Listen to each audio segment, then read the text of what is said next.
ተመልካቾቻችን እንዴት ሰንብታችኋል? እንግዲህ ዛሬም ደግሞ ባለፈው ሳምንት እንዳቀረብነው ቅዳሜ ኦገስት 20 ዋሽንግተን ዲሲ ዋሽንግተን ኮንቬንሽን ሴንተር በየአመቱ የምናዘጋጀው Empower the Community Weekend የሚለው ዝግጅት ላይ ከቀረቡት ሁለተኛውና የመጨረሻው ፓነል ዲስከሽን ነው የምናቀርብላችሁ። የዛሬው ፓነል ዲስከሽን እንግዲህ Young Trailblazers ብለን የምንጠራው ነው። ይሄ እንግዲህ ከ40 አመቶች በታች ያሉ ኢትዮጵያውያን አሜሪካውያንና ኤርትራውያን አሜሪካኖች በቢዝነስ በአርት በቴክኖሎጂ ትልልቅ ስራ ኃላፊነት ላይ ያሉ ወጣቶችን ነው ይዘንላችሁ የምንቀርበው። እንግዲህ እነዚህ ወጣቶች ከኑሮ ተሞክሯቸው ከስራ ጉዟቸው ከህይወታቸው ያካፍሉናል ማለት ነው። ይሄ እንግዲህ ብዙ ወጣቶችን ኢንስፓየር ያደርጋል ያነቃቃል ብለን የምናምነው ነገር ነው። ስለዚህ ወደ ፕሮግራሙ ልሰዳችሁና ተከታተሉ። I would like to express my paramount appreciation to the organizers of this colorful event, Empower the Community Weekend. I also would like to personally appreciate host Helen for her significant role in inspiring millions of Ethiopians in the diaspora and back home through her educative, professional and balanced interview programs and productions. The diaspora should get organized, mobilize resources and get involved in various ventures or projects in investment, education, health, business, transfer of knowledge and technology, and many more initiatives. As a new ambassador, I beg for your support and cooperation to mend the broken links and build a better partnership between our great nation of the US and Ethiopia. You are all Ethiopian ambassadors. I also would like to assure you that the embassy is fully committed to working closely with you, providing up-to-date service, serve as an engagement venue for Ethiopians and friends of Ethiopia. I hope this coming year will bring us peace, stability, and unity. I thank you very much. We have an amazing panel for you today. First up is Nate Johannes. Nate Johannes is Senior Artificial Intelligence Product Manager at Meta. Thank you. Next up, we have Dr. Meklit Workana. She is the Director of Clinical Development and Infectious Diseases at Moderna.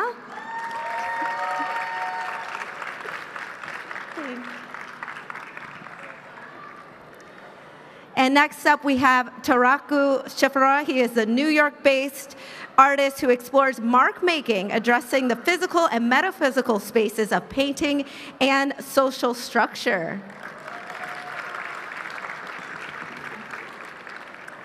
And lastly, we have Leah Bakella. She is the head of promotion and lifestyle at Empire.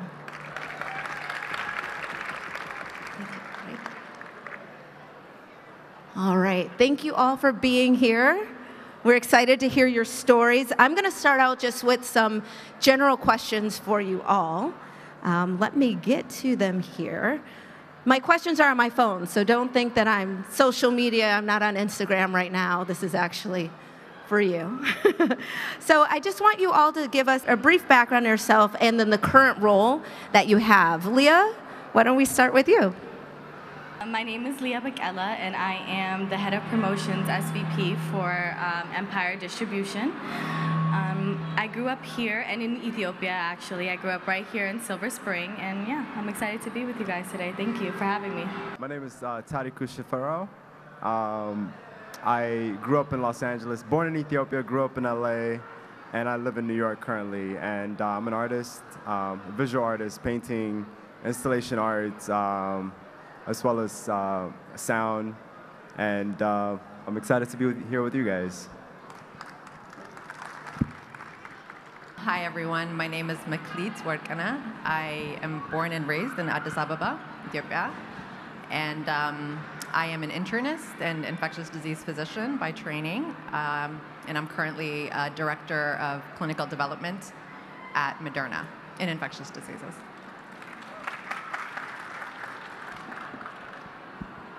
Well, first, thank you so much for hosting. Thank you, Seti, and this whole crew. I'm really flattered to be in front of this extraordinary audience. I really appreciate it. My name is Nate Johannes. I work for Meta, formerly known as Facebook. I work on Instagram, specifically Instagram Reels. on the artificial intelligence recommendation. So when you open up the application, Instagram, why are you seeing the recommended content? So specifically working in research with high-end artificial intelligence and commercializing it. Prior to that, I was at Microsoft AI. I worked for the Chief Technology Officer at Microsoft, and I had the privilege and honor of serving you all, the American people, in President Obama's White House, and I served as co-chair to President Biden's election campaign. So as you notice, we have a wonderful panel here. They all have amazing careers, but very different careers. So we want to talk about sort of their journey here to this stage and their journey through their career. Nate, we'll actually start with you. As a son of immigrant parents, born and raised in the U.S., how has your parents' background shaped your professional career? Because it seems like it changed. Yeah, certainly. There's direct attribution. I couldn't think of a better set of parents to have.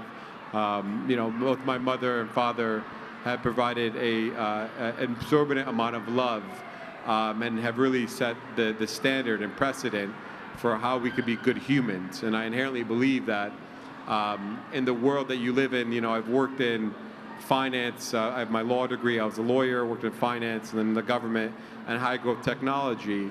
And the one thing all those careers have it's humans.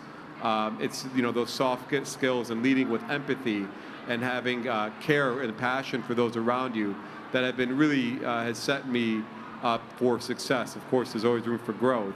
But if it wasn't for those lived-in experiences and those lessons that I had in my household, that Habesha loving, that tough love, I can assure you that I would not be here speaking in front of all of you. And so I guess to the youth, the advice your parents give, I would take that seriously because, it tends to be accurate the older you get. Dr. Warkana, I wanted to ask you, born and raised in Ethiopia, can you tell us how you were able to maneuver being accepted to various Ivy League universities and how that journey was even before you became a doctor? Sure. So I guess I'll kind of go back a little bit. I was really fortunate in that I was able to attend a really great school back in Ethiopia, the International Community School in Addis. And, I had that privilege because my father, luckily, was working for the United Nations, so he had an education grant as part of his salary. So we were able to attend this school. And then later in high school, I was actually able to win a scholarship for the last 4 years of high school. Some of you may be aware of this. It's a scholarship that's offered. It's a competitive process. Every school in Ethiopia can actually nominate a student, and they go through a testing process and interview process. So I was able to get a scholarship to attend the last 4 years. And ICS has a really stellar reputation for getting students into top-notch schools in the U.S. So for me, I wasn't the first. There were people ahead of me, especially the scholarship students. These really tend to be the best and the brightest in Ethiopia. So if you think of it, every school is nominating one student to attend the school. So these are really, bright young people. So, there were several people ahead of me that had gone on to, Ivy League schools, Harvard, Yale, UPenn, you name it. So I kind of had them to look at, and the school kind of had gone through that process. So they were able to sort of provide me with the resources to, go through that process. They knew, what financial aid things were available, how to get recommendations. I didn't have to worry about the logistics because the school kind of knew how to do that. So I think, the messaging for me through that is that it's really important to know people that look like you, that are like you. Because for me, it wasn't possible, right? I knew that going to an Ivy League school was a possibility. It wasn't something out of the realm of possibility. So that was really important. I think, representation is really important in that way. Absolutely. Absolutely. Tariku, hi. I can see you down there. You are an artist, an amazing artist. You found a specific form of art in which you call it's mark making. So can you describe what it is and how you weaved mark making to be both literal and figurative? Absolutely. So for me, actually mark making is just a term used to describe the surface of a painting, but also mark making, in society we use a term such as mark making to say, you know, like he made a mark, she made a mark in society. And so I was just simply using what we all know and understand to simply say, hey, let's talk about painting, but let's also talk about social constructs. And in doing so, I was able to weave in something that we can all identify with, but also something that ties it back into a painting practice that, I mean, painting has been around for so many years, and it's a language that has developed over, you know, decades and hundreds of years, right? So, in doing that, mark making in my work is a way of engaging who's the maker of the work, especially in an industry that is known to only elevate our white counterparts. And so, like, also being, you know, like who I am and what I look like, and talking about mark making, I was thinking about like who is the maker behind these marks, and also how do I mark these, how do I make these marks and have them be identified as something that were made by someone in my background. For instance, every work is titled based on music by the African diaspora, from hip hop to R&B, jazz, blues, reggae, Afrobeats. And doing that, even the paintings are marked with a particular cultural production system, like songs from Afrobeats, like Burna Boy or something. And in that way, we know exactly who the, you know, mark maker is, because there's a reference back to a black cultural production system. So that's where that concept lies in my work. And I love that fusion of music and art. It sets us up nicely for Leah. You came here when you were 3, right? 3 years old.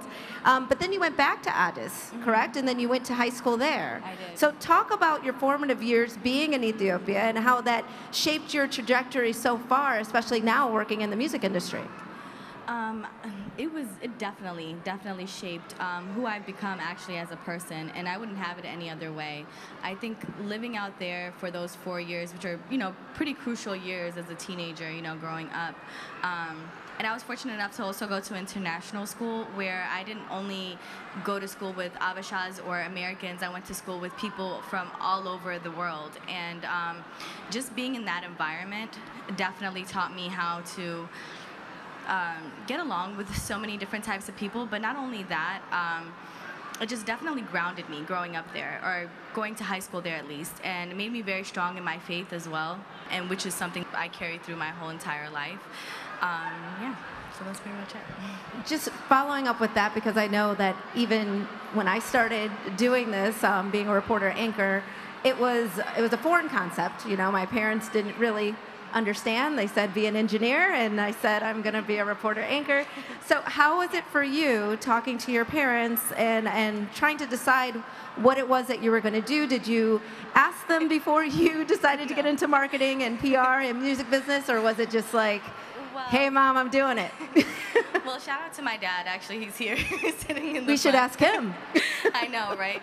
I did not discuss it with them, but they knew I always loved music, and I've always been, like, since I could speak, I was singing songs, whether it was in Amharic or English, so I loved music. No, to be honest with you, they didn't really understand what I wanted to do, but my dad comes from a marketing background as well. That's what he went to school with, so I think that's actually kind of what made me want to go into marketing, because I was like, oh, you can be creative, you can come up with things, you know, and stuff like that. So I always knew I wanted to work in music. I didn't know exactly what I wanted to do, but once I was in college and I started doing internships and stuff like that, I didn't really tell them that I was changing my career path.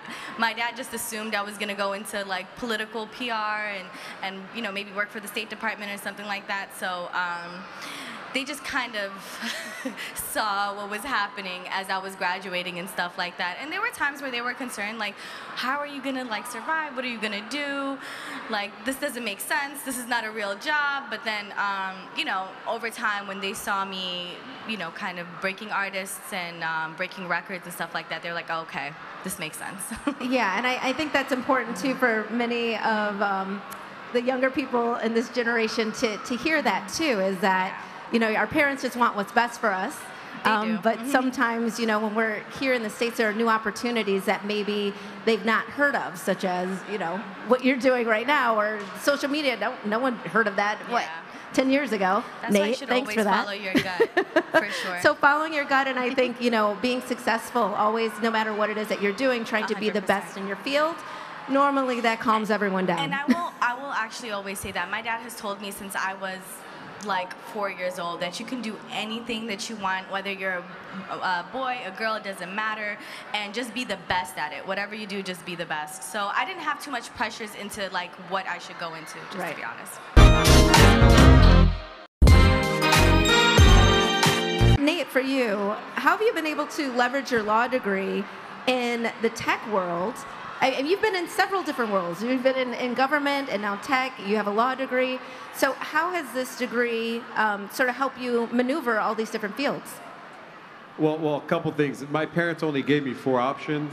I was like, you know, you basically they put, it's like the raffle, 3 sheets of paper for engineer, doctor, CEO, you know, lawyer. Yeah. You put in a hat, you shake it, you pull it out, and that was my career. So we all path. have the same parents. Yeah, exactly. There was, you know, that was the direction. Let's just say that. But in a couple of things, you know, I want to make sure that when folks, especially the younger people, hear us articulate, you know, going to some of the best schools, whether it's primary education, undergrad, or law school. That was not the case for me. Up to the age of 18, I was certainly not the best student.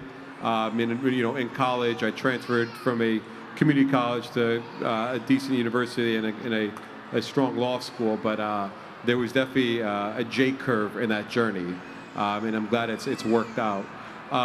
In regards to when I think of the skill sets that are required to be successful, you know, having a law degree and moving to Washington, D.C. As a securities lawyer, I worked in as a finance attorney. You know, I remember that day where I looked up on Wikipedia what a mutual fund was, and I was going into the practice of being a mutual fund lawyer. I was like on my way to work, I was trying to figure out what is the bare thing my job is, like what do I do? And I still ask that question today. But needless to say, you know, it was a journey of learning on the job. I spent a lot of time learning and leading simultaneously, and that gut intuition, the ability to bring in folks around you that have unique skill sets that really can drive the ball forward. I'm not a golf player and a tennis player, a one-on-one sport. I'm more into the sports that require teamwork, where each of us have a respected role, and as a team, we're going to collectively win. So, you know, my law degree, I did practice, but when I went into politics and worked with President Obama, I started getting into more policy around innovation. So I was in the Office of Investment and Innovation and started to understand and work with researchers on how we can drive cutting-edge technology to advance the country, and learned a lot on the job. And that's, you know, that has my first job when I left, when we got termed out of the President Obama's administration, we did not raid the Capitol. We left in peace. The transition of power was, I think, world class. But you know, when I joined Microsoft, I would say that the first year I should have been fired. But I had a good sponsor, a really strong executive, who gave me enough air cover to learn what the heck I was doing. And really, that relationship with that sponsor, I ended up working for her. She was the head of artificial intelligence for Microsoft, and then she became the chief technology officer. And as she got promoted, I became part of her core group of people that rose with her. And you know, it was really about surrounding yourself with a strong team of people. I'm a strong operator. I know how to drive a team towards the right direction, but I'm not a hardcore engineer or researcher. So I do work, you know, at Meta in cutting edge research. I work in applied research with all my peers have PhDs in strong computer science, and I'm the product manager that's responsible for like making sure that is this product hunting towards the right direction? Are we addressing the unmet need of our users. When you go onto Instagram, are we providing you a meaningful experience? Especially in this competitive environment, there's an application called TikTok that has certainly put a threat to our business. And so as a leader, leveraging my law degree on the analytical skills of understanding the landscape, but the majority of whatever success I've accolade has been on the job learning. A lot more mistakes than getting it right, but when I got it right, I really got it right. And so focus on your strengths. I kind of just left my weaknesses behind me because they became more of a distraction, almost a level of insecurity around focusing on your weaknesses. And I just focus on my strengths, double down. When I'm not strong at, I want to bring the right humans around me to fill in those gaps and let this just keep ball forward. Let's just keep on scoring, and we win as a team. That has been my recipe so far. I love that. And Nate touched on this, and I know, Dr. Workana, you touched on this as well, having a mentor, having people that sort of paved the way beforehand. It is nice, that we can look ahead and also set that tone for the people that are coming up behind us, the younger generation. I want to pose that to the rest of you as well. Were there any mentors that were really influential either in your life or in your career or both? Definitely. I was fortunate to have, or I am fortunate to have a couple of mentors actually.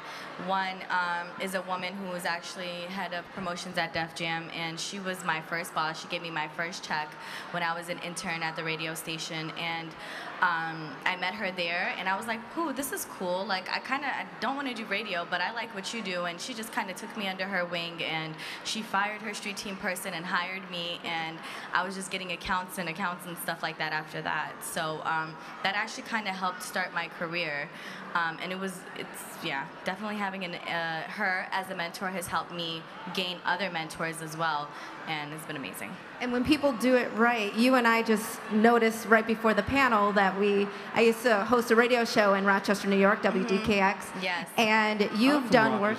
Are you from Rochester? Yeah. Really? Are you really? I finally know someone famous. Wow. Well, you should have been listening to me during those years. They're so big. But yeah, so my production, or my PD there, or the music director there, also sort of, did you say he sort of took you under his wing? You were young when you started there. When I started, when I started at Sony Music, I was 24. I had just turned 24, and that was part of my territory, Rochester, like the New York, Mid-Atlantic area.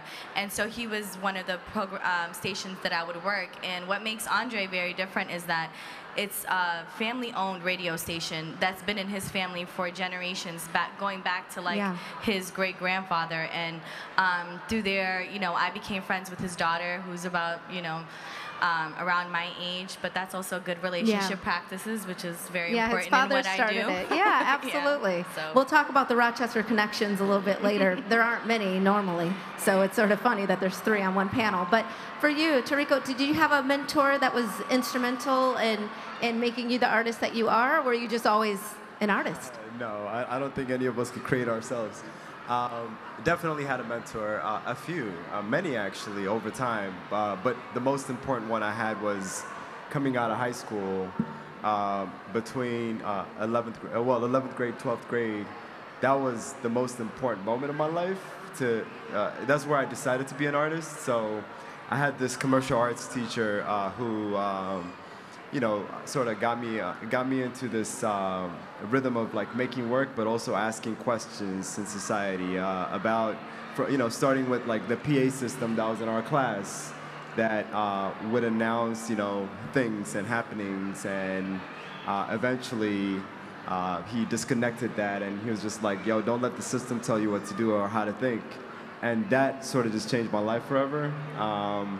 And so moving forward, pursuing my my practice in art, I didn't even know that was a possibility for me. I was just like Nate said, like your parents expect you to, your Habesha parents expect you to follow certain, protocol. If you're a first gen, Habesha going to school here, you better study to be a doctor, a lawyer, or something, business, whatever it is. And so art was definitely not, an option. And so having that person in my life, and getting into certain programs, even while I was in high school, summer and winter programs, that opened up a whole lot of path for me.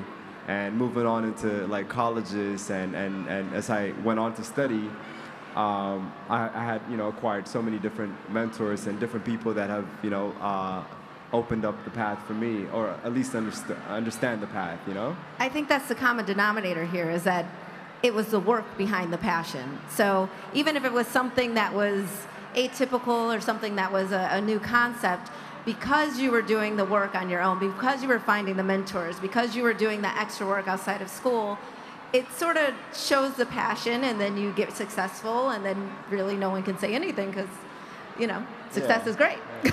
Nothing comes to you unless you want it. So, Exactly. and mentors are not gonna fall in your lap unless they see that you're interested in that path. So if you're interested in something, you gotta pursue it. People will want to invest more. Exactly. Yes. Dr. Workana, for you, did you always know that you wanted to go into the medical field, or was it a different path for you too? I think for me, as a kid, you kind of, the obligatory, hey, what do you want to be? I remember, I don't know, like 12, 13, being like, yeah, I want to be a doctor. It's kind of like the nice crowd-pleasing sort of thing to say. But, I had no idea what being a doctor entailed at all. And in fact, I would say I did not know what being a doctor really entailed probably until I was past college, and I actually did a master's in public health before I went to medical school. So I was doing a public health degree, and I had an opportunity to work with the Clinton Foundation with their HIV/AIDS program, and I traveled to Ethiopia, and really got to spend, I think, 3-4 months sort of traveling all over the country. We went to, Dase, Bahar Dar, Naqamt, Shashamani, like everywhere. Some really rural places as well. And I spent a lot of time in hospitals working, one-on-one with doctors, one-on-one with nurses. And this was probably circa like 2007 or so. It was really the height of the HIV epidemic. So you were really seeing, really just tough conditions in the hospitals there. And that was really inspiring for me.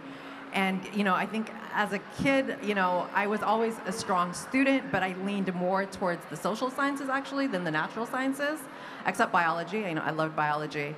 But so when I got to college, I didn't really know what I was going to do. So for me, going through this public health process and really identifying in myself why I wanted to be a physician, which is to really help people, and I found that working in Ethiopia. I think that was really key for me. So when I applied to medical school, I wasn't just a statistic, right? Like I had a lot of life experience at that point. My story, I think, felt a little bit more authentic.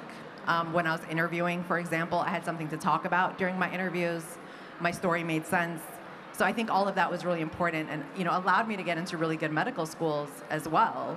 The fact that I went through this more, at least for me, a more authentic experience. Do you think that that was part of your transition now to what you're currently doing as a clinical director? Yes, absolutely. I think for me, I always knew that kind of a traditional sort of private practice, 100% seeing patients was not going to work. I always wanted something where I could see patients, but I could also do some public health work. I could do some research. So I think, transitioning to something like what I'm doing now, which is, I work in vaccine development.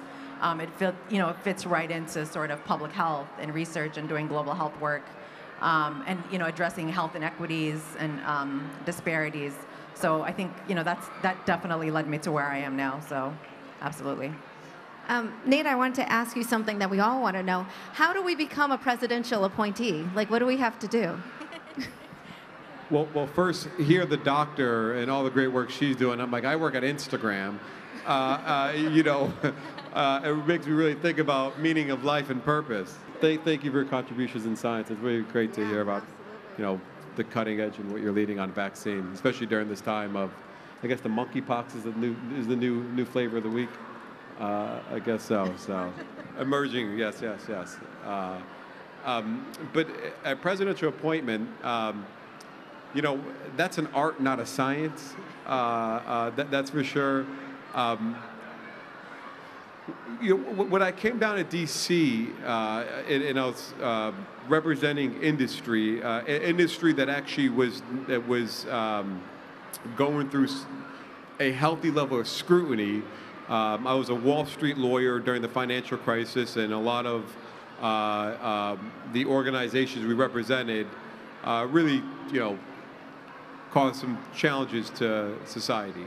And it was a awkward position to be in as a strong, Democrat representing a very, very conservative industry.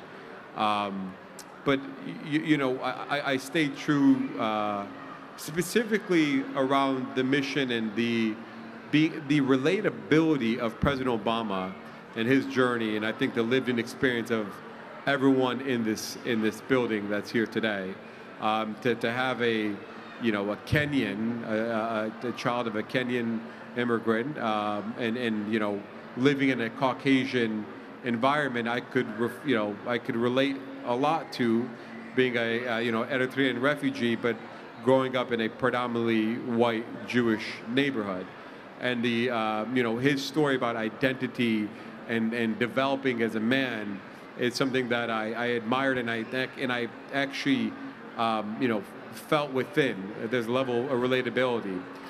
So coming down to Washington, my North Star was in a presidential appointment. I didn't know where to start. In fact, I negotiated against myself, thinking that's probably never going to happen.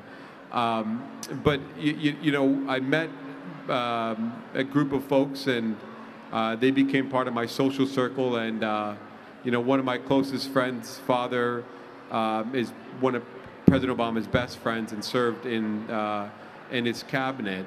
And having that relationship with my dear friend and his father, seeing me, I actually had no idea what his father did for a couple of years. I would always wonder, like during 4th of July in August, he was always gone. Like my friend Brody, I was like, "Where do you go?" He's like, "Oh, we're just on vacation." I didn't know that they were hanging out with the Obamas. I pressed like a photo with the president having ice cream with his father in Martha's Vineyard, and I just wasn't aware of it. Nor did I would not treat our friendship any differently. However, I could have got a job a little bit earlier. But needless to say, his father was a deputy cabinet, deputy chief of staff, and he recommended me to the administration. But then I had a lot of allies and folks from industry writing letters, and it was a real challenge. I wasn't part of the Harvard circle, the Princeton circle, the Columbia circle of a lot of folks coming to the administration, and so I got in really in the scrappy way of just like constant resilience, and it took me, I don't know, a year and a half to go through the process. As an adult, I was Joe Biden's finance committee. I raised Joe Biden a tremendous amount of capital, and that's another route into a presidential appointment. But the science behind, the art behind it is just relationships. The term politics is a Latin term for political, which means a social person. And so, just maintaining those relationships, and, it sounds a lot easier said than done.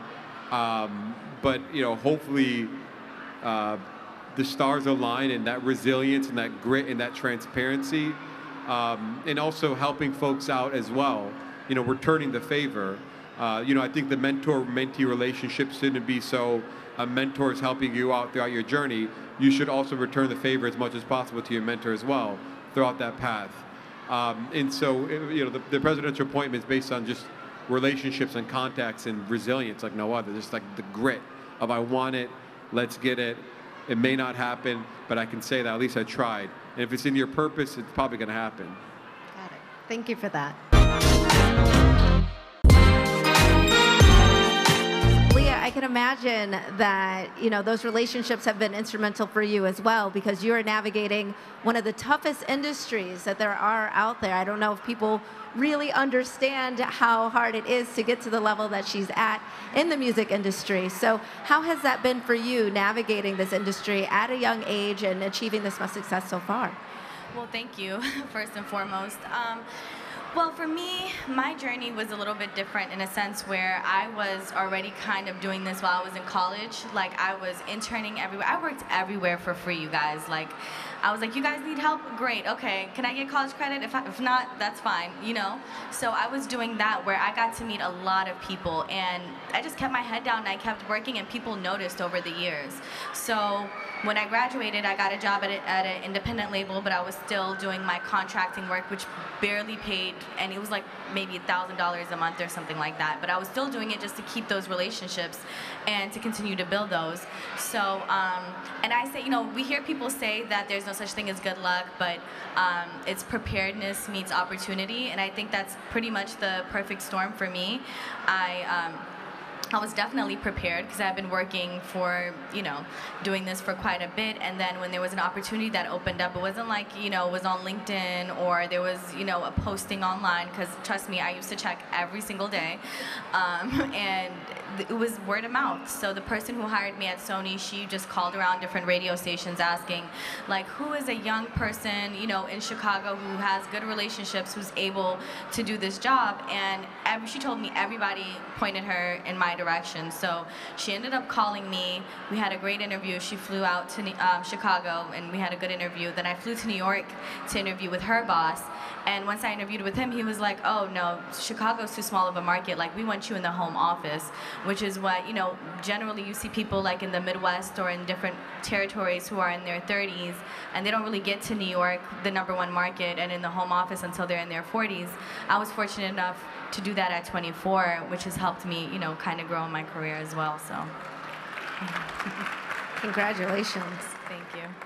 Tarika, I wanted to ask you more about your work. I looked at it, of course, a lot online. It's fascinating, especially all of the materials that you're using. But more than just how interesting it is, you have a lot to say with your work. And you talk a lot about different social constructs in our daily lives. Can you touch on that and how just your perception of the world is translated into your art?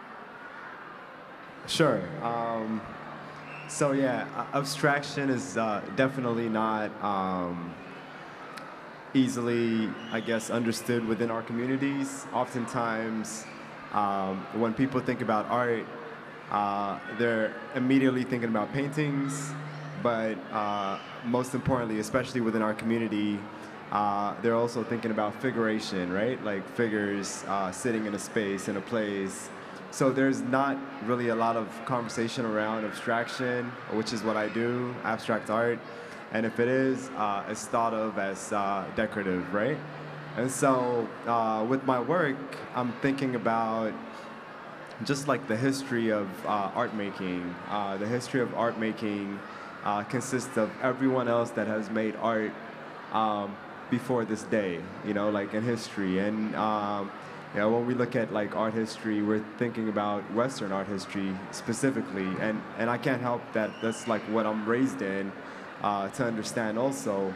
But of course, there's also Eastern art history within our communities, the narratives that we create and everything else.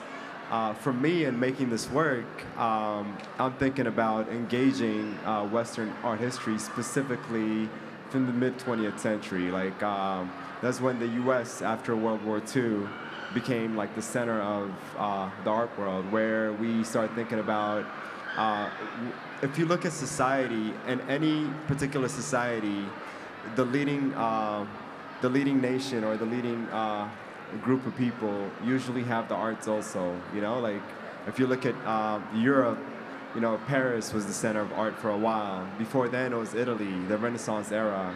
And so in thinking about that,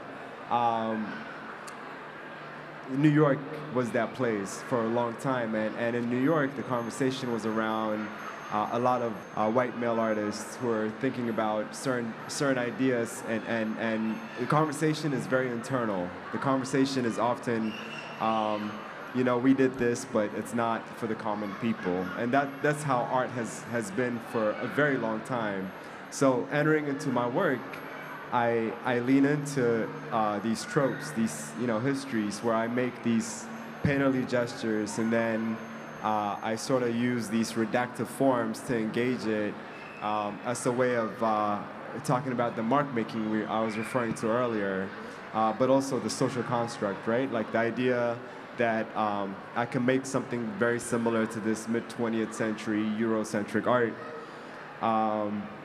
and then have these parallel forms engaging that surface as a way of, as a redactive form, or as a way of like holding space, holding a place, engaging a history in a very particular different way, but also entitling the works, right? So holding a place, holding space is not just enough to do these gestures. I needed to give it its purpose, and entitling the work. Because you do have a series. It's a series called One of These Black Boys. And if you can tell us, is that sort of what you're talking about? That's exactly it. So I have several series of works. One of them is One of These Black Boys. It started in 2016, and it's ongoing. To describe one of these black boys, it's usually these paintings with different color or different gestures, especially blue, and you have these rectangular forms that engage that surface, and that's where the work lives. I also have another body of work that I just debuted this year, called Mata Samai, and that engages the night skies, and it's also about mark making. But engaging ideas in the night sky, ideas in how we think about society, mythology, and everything else. But again, it's dealing with painting, but it's dealing with ideas that could take us away from the figuration into other concepts. If I may say one thing, actually, the Russian Constructivists, which is like a period of time when they were making art.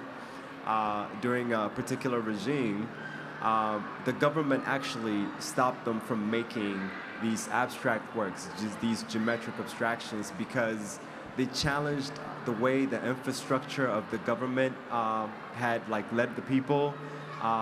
They challenged the way people, people were being governed, and the way they think. And so these works were actually placing people to think about society at large, to a point where that regime did not like it, and they were like, if you do make that, you will be either imprisoned or killed. And so for a long time, they had asked them to do these classical paintings, and a lot of them escaped to the US in the mid-20th century, and that's where the history of some of these conversations come from. So it's interesting to think about making something that does not look like us, but that helps us think about society at large, and the way we exist and the systems we're in. Even if we go into the medical field or law or politics or even the music industry, which I deal with a lot, it's a way to think about how we govern ourselves and think about how we live, like some of the limitations that we have and some of the challenges that we have. And so it unlocks a different cognition that you're not really thinking about. It helps to think about things, Absolutely. I like that perspective a lot. Very much so. All right, so we talked about success a lot, which is always good to talk about, but we have to talk about failure too. So I'm going to open this up to everyone. Is there a time that you have failed, a biggest failure, and what did you learn from it? I can see you sort of smiling, Dr. Orkana. Do you have a story that's coming to mind? I try to think of a good one to tell you guys for this, but now that I look about it, I'm like, it just seems so. I'm listening to everybody on the panel talking, and my experiences are so very academic. And I'm like, but that's great, because a lot of us, there's someone for everyone on this panel. Absolutely. So, no, but I love it because I think, there's a part of me, I think, that's very creative and artistic. So I'm loving hearing you guys' experiences as well. The failure I was thinking about was, so in college, actually, any of you who are in the natural sciences or ever thought about pursuing a pre-med will know that there's these courses that are famously called weeder out courses, right? So they're specifically designed essentially to fail people so that you don't pursue, medicine, essentially. So one of these courses, famously weeder out courses is organic chemistry. So I had taken organic chemistry in college, and my first time I did horribly. So, for all of you budding pre-med people out there, just so you know, if you don't do well in organic chemistry, it is not over. But yeah, I had not done well, and I really just thought, that's it. My dreams of going to medical school are shot. I need to find another career path. And I placed a lot of really high expectations on myself, right? Like I have to have, I have to meet these sorts of, I have to have my 4.0 every quarter, or I have to have, these extracurriculars, right? And that was sort of the competitive environment I was in. I went to Stanford University in California. It was a very competitive school. A lot of students coming in, I think something like 75% of students coming in freshman year all think they're going to be pre-med at that time. Now it's probably computer science, right? Like these things shift. So actually, I completely changed my path at that time. I started to explore other passions of mine, and that's actually how I ended up going into public health and epidemiology. So I kind of put the medical school thing on a back burner. And it wasn't until the experience I told you guys about earlier, I pursued a public health career. I traveled to Ethiopia. I started, doing more research, doing a lot of HIV/AIDS related work. And that sort of led me back around to this loop where I decided to, actually pursue medicine instead. So it was sort of fortuitous that I ended up full circle, but, I had sort of given that up at the time, So is that organic chem? Yep. Just take it again, everybody. It's okay. Take it again. There's still hope. Anyone else? Yeah, so it was actually relatively recent, was probably, I don't know if I'm trying to bucket it under failure or disappointment or both, or they're not mutually exclusive.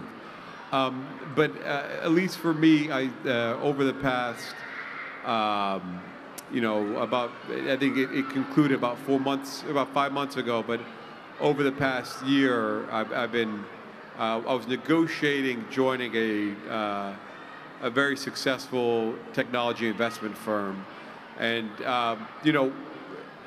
in this industry called venture capital, it's extremely difficult, especially for people of color, to break into this industry. For folks who don't know what venture capital is, you're investing in typically high growth technology companies, at least promising, with the chance that you may be investing early in the next Google or Microsoft or Amazon or whatever high growth technology company we use today.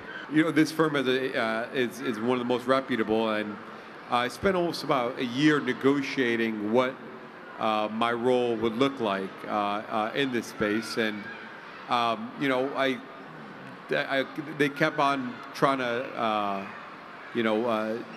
water down my worth, bring me in lower than what I know that where I should be going. And so I hired great advisors and lawyers to provide, an understanding of what role I should take in this very specialized good old boys club space. There's not a playbook. I could never ask my parents, how do you negotiate a partnership in a venture capital firm? It's such a nuance. And after a year, we concluded that we're not going to budge in terms of what I think the role I should have versus what they're offering me.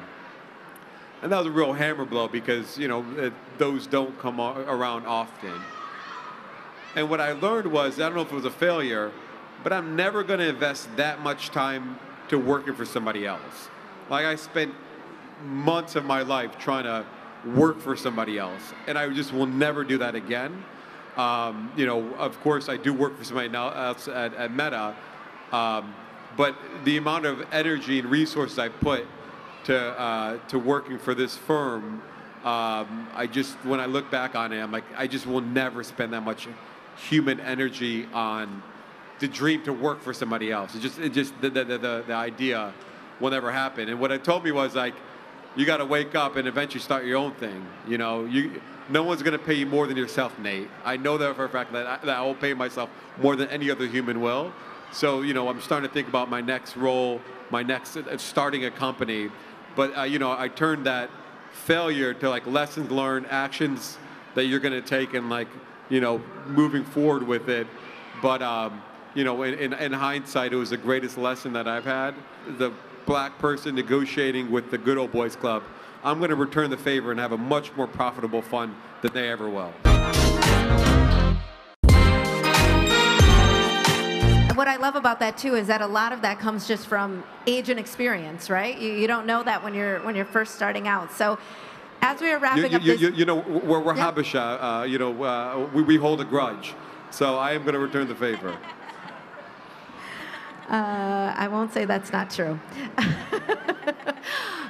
We do have to wrap, and I'm sad because I could talk to you all for another hour, but apparently I have to give the stage to another panel. But before I go, and before we go, I think we should part with some advice to some of the young people who are in the audience right now. If there's someone who wants to go into art, into music, into medicine, into, I guess, the 3 different careers you've had, Nate, if you want to get into any of these fields, what would you tell them? We'll start with Leah and then work our way down. Okay, sure. Just to kind of piggyback off of what you said about, like, you know, failures and stuff like that, I genuinely think that whatever you may consider as a failure is really just a setup for the next chapter. I've experienced some things that I felt like might have been a setback, but I would not take it back at all because I would not be here right now and in the role that I am in. So if you guys ever come across something that you feel like, oh, this is a setback, or this has made me feel like, oh, I can't go out any further, just know that it's probably just going to set you up for a better opportunity to come. But if there was one thing that I could leave with all of you guys, is just continue to work super hard. Like, if you're passionate about something, and if that's what you want to do, then just pursue it. Don't put your blinders on. Just chuck forward, and things will eventually fall into place.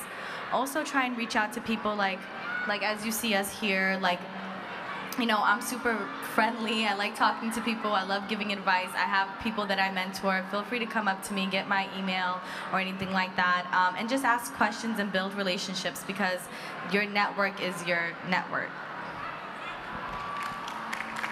That's great. Totally great advice. I don't know if y'all can hear me. Yeah.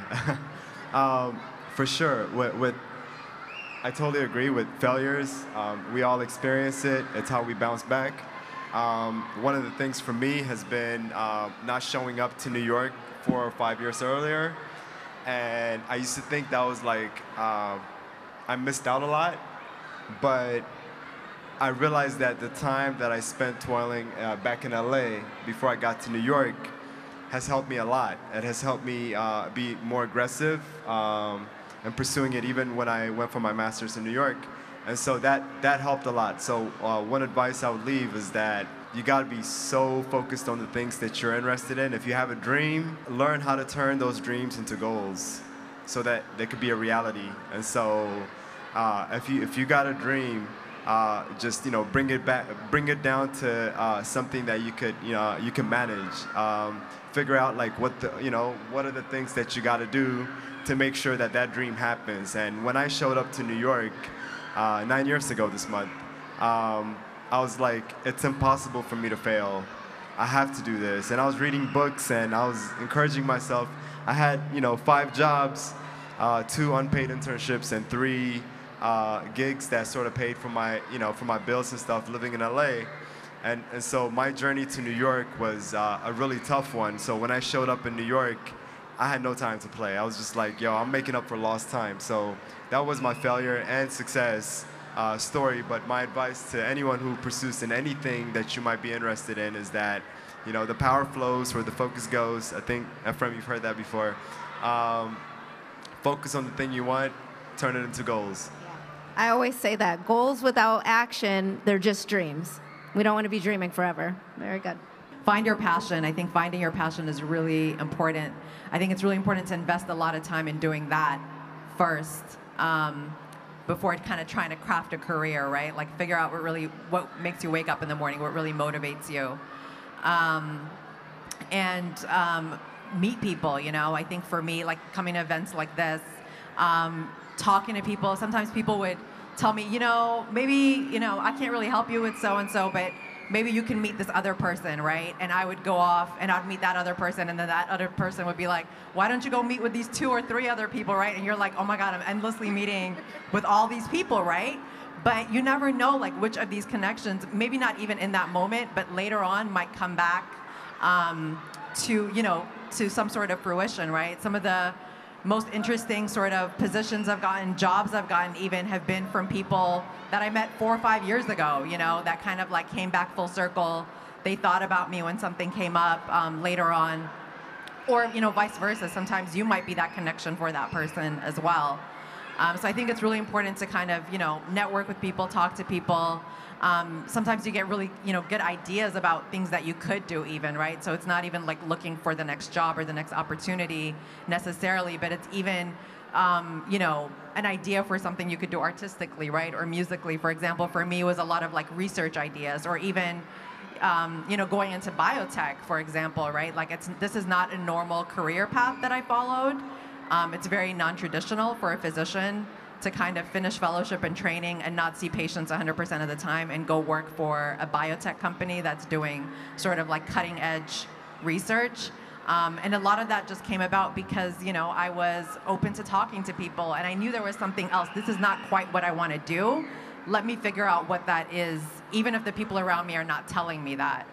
So just to give you guys an example, you know, when I finished my fellowship at Johns Hopkins, I knew I didn't want to stay there, but the faculty I was working with there really wanted me to follow this very traditional academic path, right, where I apply for NIH grants, I'm doing research, I'm a research physician, and I knew that wasn't going to quite work for me.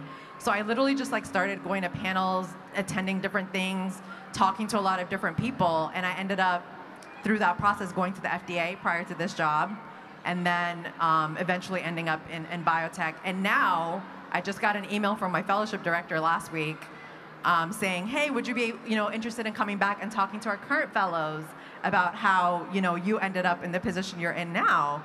And these are people that discouraged me at the time, right? Not discouraged me, okay, I wouldn't say that strong, but they were just like, they weren't knowledgeable about what I was trying to do. So, you know, they were a little bit confused about the path I was heading down, and now they're like, oh, this is interesting, can you come back and talk to us about this? So, you know, there's so many different paths. Just be open and be creative about, you know, ways to make your career work for you. Yeah, and don't be afraid to be the first at something. And don't be afraid to be the first, absolutely. There'll be more that come, just start it.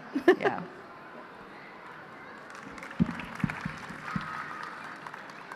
Great. I think that the, you know, just think about some high-level advice, at least I tell myself. The first is to never really don't negotiate against yourself. I think a lot of times we say no for us for some reason. I think it's just not, you know, people of color, but it's human to negotiate against ourselves. And you know, really have a firm understanding of knowing your worth throughout this journey. It's going to be extremely important. And whatever you want to do, and if you want to be great at it, you have to go 3,000,000% in. You just have to go so hard at that purpose through grit. You know, I tell a lot of my colleagues, you know, some people take the elevator. Well, my journey was mostly the stairs, and just that grit and resilience and getting back up when you fall back down and getting back up. I contribute a lot of that to like the way that my parents raised me and my siblings. I have twin sisters who are successful entrepreneurs and a brother who is, you know, partner at a big firm. And, you know, all of us can say that my sisters had 2 companies before that were unsuccessful, and the third one became success. You know, and it's just that resilience at getting back up when you fall down, and getting back up when you fall down is going to, you know, do you right in the future. And, you know, if you read a lot about what Kobe Bryant, his writings and what he spoke about, what his peers talked about Kobe Bryant was he was the hardest worker out of the team. You know, he was up earliest, went to bed the latest, and he just devoted his energy and that grit into his purpose, which is basketball. And so, you know, that's the advice that I give. It's a lot easier said than done, but you know, just know your worth and don't negotiate against yourself. What you're saying is great. It's phenomenal. Like, you gotta go after the thing that you want so badly that even if it's not the exact thing that you imagine, you will land something either bigger or something else parallel to it. So you got to go for it. Whether it's, Metal World or anything else on this, on this panel or anything outside, even to start something that no one else has imagined, you just got to keep going for it. And doors will open up. Like, you have to be so optimistic. I think businessmen are good at this. They're so optimistic. They're like, we're going to make it. They're trying, and so, but we're not like that. As artists especially, we're not like that. We're like, it's not working my way. It's not going my way. You keep, you sort of just falter a little bit, but you got to get back up, like Nate said. And whatever it is you're pursuing, go at it as hard as you can, and know that even if you cannot land that, you will land something parallel to that, and it might be more exciting. All right, I want to thank you all for imparting all this knowledge. Next year, we're going to need 2 hours, I think, for this panel, because they are always so amazing. But thank you for being here. እንግዲህ ተመልካቾቻችን ዛሬ ከቀረበላችሁ ፓወር ፓነል ዲስከሽን ጠቃሚ ሐሳቦችን እንዳገኛችሁ በመተማመን የዛሬ ፕሮግራም በዚህ ላይ ያበቃል። በሚቀጥለው ሳምንት በሌላ ፕሮግራም እስከምንገናኝ ደህና ቆዩልን።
Yeah.